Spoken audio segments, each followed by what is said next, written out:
Vegeta finally reveals what he did to become superior to all the other Hakaishins. Come with me and I'll show you all this now.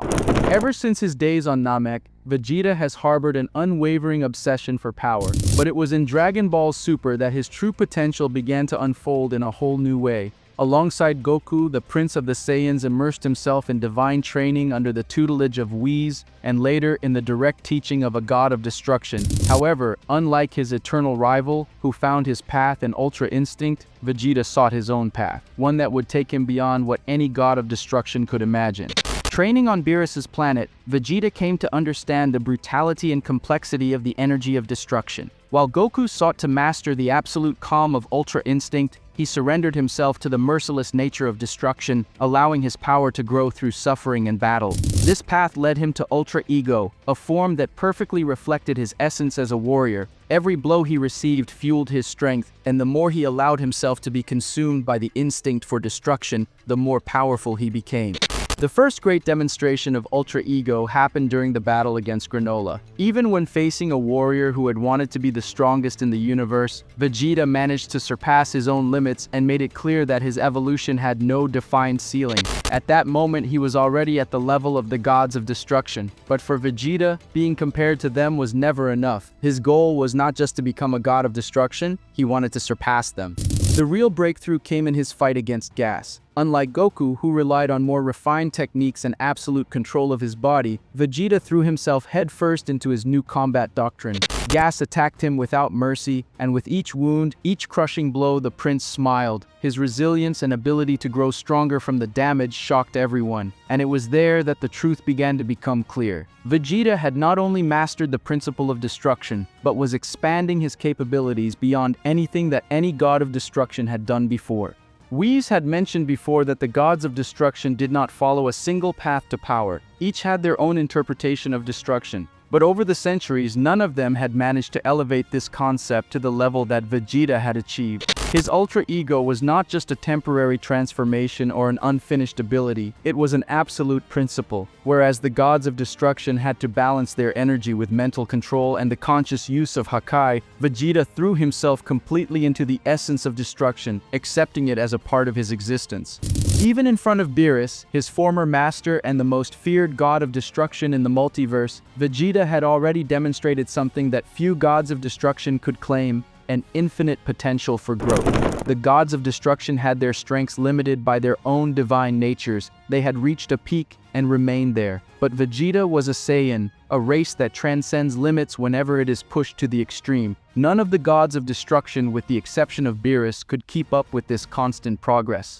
And the gods themselves noticed this. In mock battles between the gods of destruction in the Tournament of Power, it was seen that they had balanced strengths among themselves, each one being lethal in their own way. However, Vegeta did not need to respect this balance. He was not an official god of destruction. He was not bound by the rules or traditions of the position. He was a free warrior, capable of breaking barriers that those gods never even tried to break.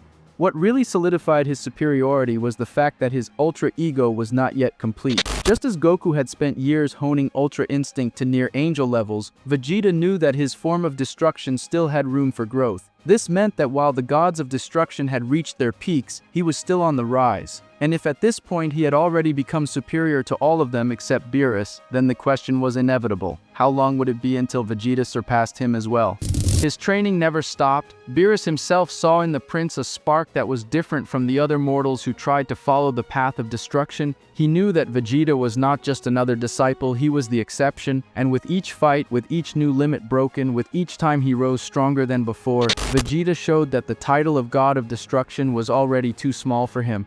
Vegeta's path was never about following in the footsteps of another warrior. It was always about becoming something unique. He didn't want to be an angel, he didn't want to be a god of destruction, he wanted to be Vegeta. And the moment he fully embraced his own essence, he reached a level that none of the gods of destruction could match. If there was anyone who could redefine the meaning of absolute power, it was the Prince of the Saiyans. Vegeta's superiority over the gods of destruction was not merely theoretical, it manifested itself in combat in a way that no god of destruction could replicate. The essence of Ultra Ego made him a being that thrived in the heat of battle, growing exponentially with each blow he received. While the gods of destruction relied on Hakai as an absolute technique to obliterate their enemies, Vegeta became the very embodiment of destruction in its purest, most instinctive form. He did not need to resort to direct annihilation alone, as his body, mind, and energy were in perfect tune with the philosophy of a true god of destruction, but without the limitations that the gods imposed on themselves. The gods of destruction themselves, upon witnessing his evolution, began to recognize the obvious. Vegeta had surpassed all of them save Beerus, but even the most feared among the gods of destruction began to see in his disciple a potential that could eventually become something greater than any destruction ever seen in the multiverse. And this was made even more evident by the simple fact that Vegeta was not satisfied. Unlike the gods of destruction who had their strength consolidated and rarely sought ways to evolve, he was always searching for the next level. His training with Beerus was not just a path to brute strength, it was a process of refinement. Vegeta no longer relied solely on his endurance and damage absorption to grow. He began to understand the fundamental principle of destruction on a deeper level, one that transcended even the conventional techniques of the gods of destruction. He did not want to simply destroy what he saw in front of him. He wanted to understand the very essence of existence and annihilation, shaping this energy in ways that no god had ever considered. While the gods of destruction limited themselves to using Hakai to eliminate targets, Vegeta began to explore the possibilities of manipulation and creation from destruction, understanding that true power lay not only in erasing something from the universe, but in reformulating the very laws that govern the concept of existence and annihilation.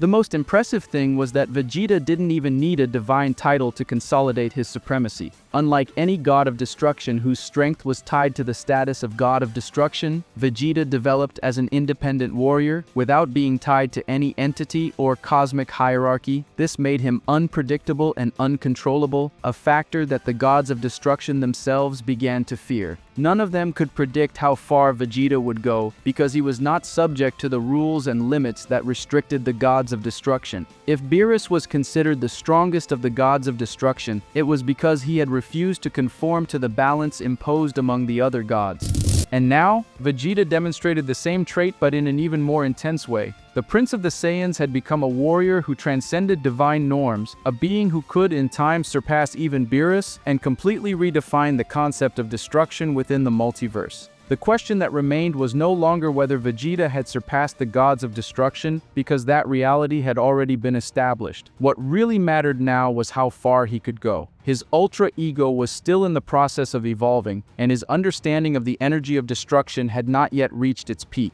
If the gods of destruction were no longer a match for him, then what kind of entity could stand in his way? The answer seemed clear. Vegeta was becoming something more than a god of destruction. His destiny was not to follow in Beerus's footsteps or occupy a divine position. He was carving his own path, one that would take him to a height never before attained by any warrior, mortal or divine. And when that time came, not even Beerus himself could ignore the truth. The Prince of the Saiyans was destined to reign over all those who had once been considered the most powerful in the universe. But comment on what you thought of all this, and don't forget to like. Thank you very much for all your support, and see you next time.